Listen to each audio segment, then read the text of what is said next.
Setelah kejadian tadi sebenarnya umat manusia berencana untuk membangun bumi kembali, namun alam seolah tak mengizinkan, melempari umat manusia dengan komet Clark tanpa peringatan. Kini 5 tahun sudah para penyintas hidup di bawah tanah, mencoba bertahan di tengah segala kontaminasi yang terjadi di muka bumi. Microphone check, 1 2 1 2. I turned my left arm for a decent cup of coffee. John sendiri saat ini menjadi pengintai di bunker Greenland. Dia pergi keluar bunker dengan berbekal kostum keamanan yang lengkap. Saat itu dia melihat lava berhamburan keluar dari dalam tanah sebagai pertanda jika tektonik dan vulkanik bumi ada dalam keadaan tidak stabil. John berharap menemukan sesuatu di dalam kapal Scotchy yang ditemukannya, yang lantas dia bermaksud untuk memasuki kapal yang terombang-ambing di lautan. Nice. Feeling lucky today? A little time. I won't hang around. Sepanjang ekspedisi pengintaiannya, John berkomunikasi melalui radio dengan rekannya. John melaporkan temuan jenazah di dalam kapal ini. Namun saat John mencari benda yang masih bisa terpakai di dalam kapal, peringatan badai elektromagnetik memaksa John keluar lebih cepat. You better get out of there now and get back here.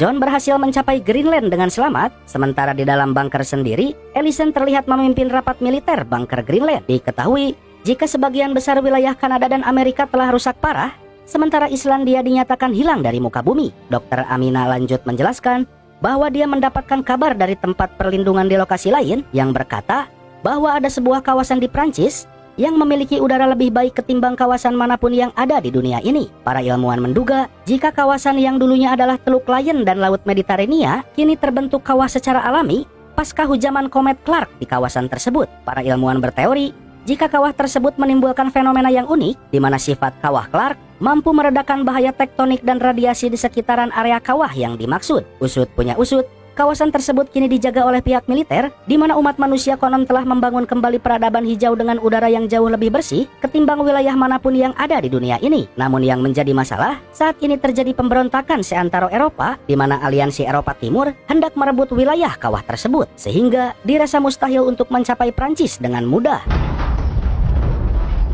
Belakangan gempa seperti ini sering kali terjadi akibat aktivitas pergeseran lempeng tektonik yang lebih agresif pasca bencana ini. Namun sebelum membicarakan daya tahan bunker, Ellison terlebih dahulu mengadakan pemungutan suara untuk menyelamatkan orang-orang yang berada di luar bunker. Sekalipun mendapatkan pertentangan dari Lars, pada akhirnya hasil voting memutuskan untuk mengirimkan regu penyelamatan keluar sana. The vote stands. Or how much radiation they've absorbed? We'll send out the snowcat tomorrow. Di bagian lain bunker, Nathan terlihat sedang menjalani studinya. Dia bercita-cita untuk menjadi pengintai bunker seperti ayahnya. Namun sang ibu berkata lain, di mana dia selalu melarangnya karena radiasi di luar sana jauh lebih mengerikan dari yang Nathan bayangkan. Dan selain menjadi pengintai, John adalah insinyur yang bertugas untuk merawat bunker ini.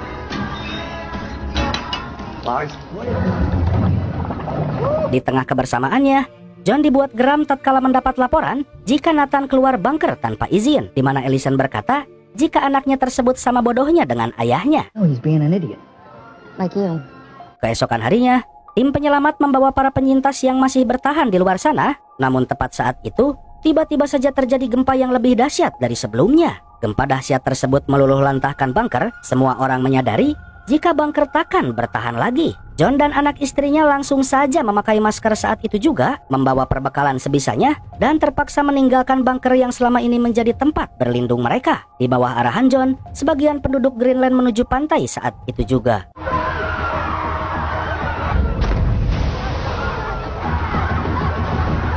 Terjadi aksi rebut-rebutan kapal Scotchy penyelamat. Bentrokan dengan penduduk luar Greenland memperburuk keadaan. Meski demikian, John dan keluarganya berhasil memasuki kapal Scotchy, namun ancaman tak berhenti sampai situ saja. Karena gempa dahsyat tadi memicu terjadinya gelombang tsunami dengan ketinggian yang sangat mengerikan.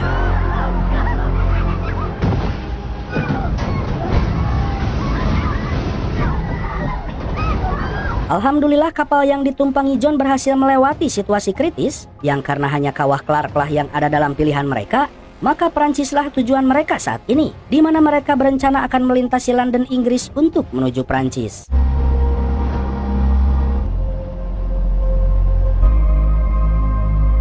Di malam harinya, setelah sekian lama, Nathan melihat hamparan luas langit secara langsung, merasa ngeri sekaligus kagum akan pemandangan yang dilihatnya saat ini. How many fragments you think are up there? Di tengah perjalanan kapal mereka kehabisan bensin, mereka berharap jika arah angin mengarah ke tempat yang mereka inginkan. Selama beberapa lama mereka terombang-ambing di lautan, yang saat sayup-sayup terdengar nyanyian You'll Never Walk Alone, John menyadari jika mereka kini berada di Liverpool. Oh my god. We're in Liverpool.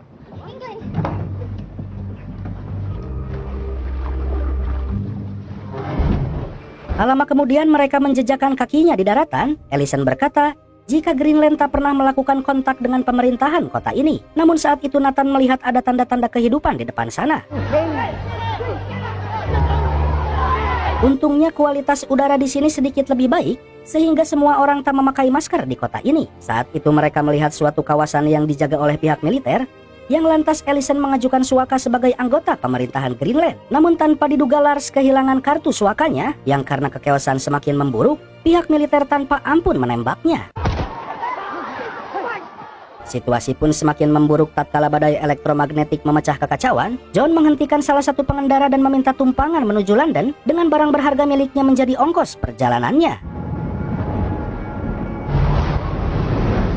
Ini hanya keluarga John dan Dr. Amina saja yang tersisa. Di London sendiri, ada rekan Ellison bernama Mackenzie yang sering kali melakukan kontak dengan Greenland. Namun Obi si supir berkata, jika takkan mudah untuk menuju London karena kondisi dunia saat ini mendorong umat manusia untuk tak segan membunuh hanya demi sesuap makanan.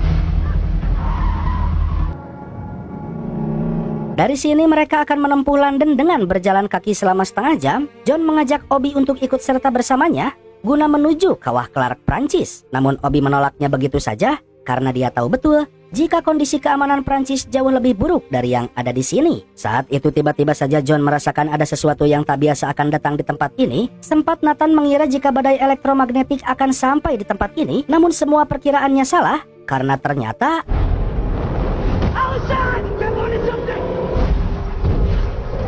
wajib. Komet Clark menghujani mereka. John dan yang lainnya memeluk pohon dengan sangat erat, sementara naas bagi Obi karena sebuah komet tepat menghantam tubuhnya.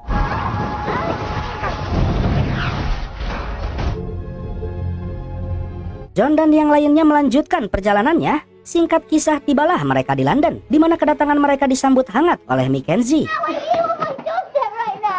Rupa-rupanya Mackenzie lebih memilih untuk bertahan di rumah ini guna merawat para lansia yang menderita demensia setelah pihak pemerintah tak lagi mengirimkan bantuan pada para orang tua ini. Lantas John bertanya soal kawah Clark yang ada di Prancis, namun Mackenzie tak tahu menahu soal tempat tersebut karena baginya tak ada satu tempat aman pun di dunia untuk saat ini. London isn't London anymore.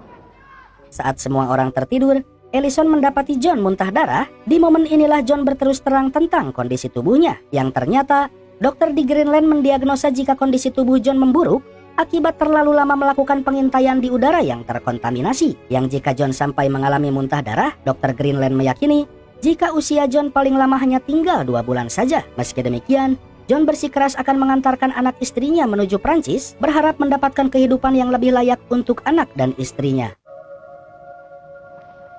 Di penghujung perpisahannya, Mackenzie membekali John sebuah pistol karena Dover, kawasan yang akan John dan keluarganya lalui, adalah kawasan yang sangat berbahaya. Yang lantas mereka melanjutkan perjalanannya.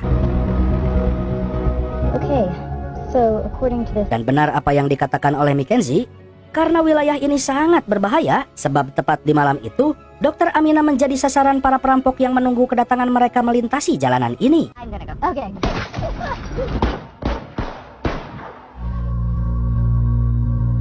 Keesokan harinya John sempat memakamkan Amina di sebuah tanah kosong, yang lantas mereka melanjutkan perjalanannya. Sampai akhirnya John menghentikan mobilnya tatkala dia melihat sebuah pemandangan yang tak asing baginya, yang rupa-rupanya tepat di hadapannya saat ini adalah Selat Inggris yang sudah mengering. Dan ketika mereka melewati Selat Inggris ini, mereka menemukan berbagai benda yang seharusnya tenggelam di dasar lautan.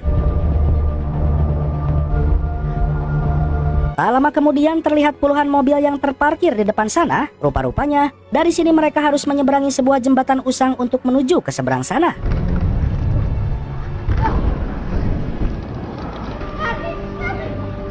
Jembatan pertama berhasil dilalui, dan kali ini mereka harus merangkak menyeberangi tangga yang terjulur apa adanya, yang saat setengah jalan tiba-tiba saja terjadi gempa yang membuat tangga-tangga ini bergeser dan menewaskan penyintas lainnya.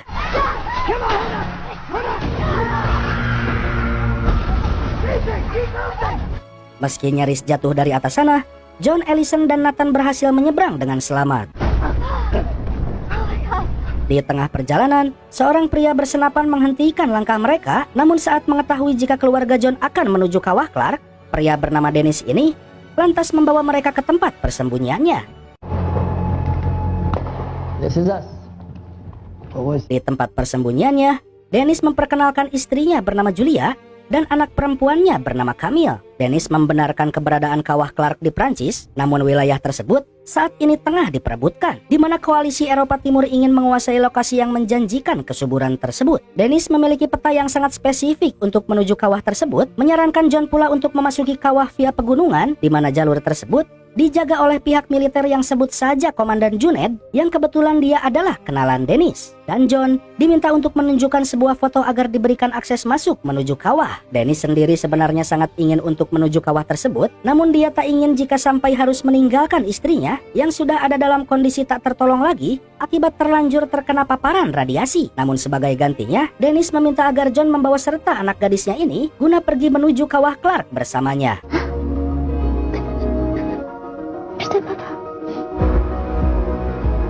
Di tengah perjalanan, Ellison dan John memutuskan untuk beristirahat sejenak, namun tepat saat itu, pihak militer Prancis mendatangi mereka. Untungnya saat itu Camille menjadi penengah di antara mereka, yang saat mendengar jika Dennis telah mengirim mereka, pihak militer Prancis membawa mereka untuk menemui komandannya. Contactez le commandant Genet.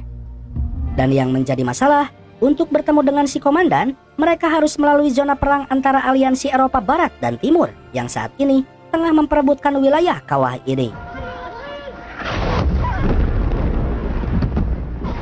Keep moving! Come on! Let's go! Genet is the commander of that area. All right? John dan yang lainnya berhasil selamat melewati zona perang. Di depan sana John melihat sebuah camp tempat di mana Komandan Junaid berada. Namun sayangnya, komandan yang dicari telah tewas dalam sebuah insiden baku tembak beberapa saat lalu. Saat itu John beserta keluarganya diusir dari camp ini. Sontak saja John menjelaskan kondisinya yang sudah tak berumur panjang dan berkata pula bahwa keberadaannya di sini adalah untuk memenuhi janjinya guna menyelamatkan keluarganya. Merasa bersimpati, marinir ini mengarahkan John untuk menuju sebuah bus yang akan menuju kawah. Luc, dis-leur de faire la place dans le bus. Luc will take you. Go now. Tak lama kemudian bus tersebut pun berangkat menuju kawah. Namun di tengah perjalanan, para perampok menyerang mereka untuk merebut bus ini. Namun John yang tak ingin kehilangan kesempatan untuk menuju kawah Clark, sebisa mungkin dia melakukan perlawanan. John dan penyintas lain berhasil mempertahankan busnya, namun John terkena tembakan tepat di perutnya. Sementara Ellison secepat mungkin membawa bus tersebut guna menuju kawah.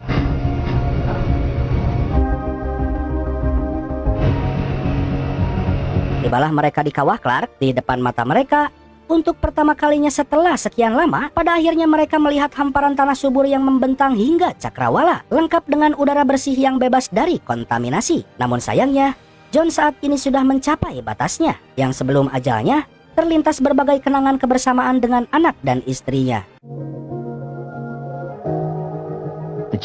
John menghembuskan nafas terakhirnya dengan raut wajah penuh kepuasan, karena dia telah membawa anak dan istrinya menuju tanah yang dijanjikan.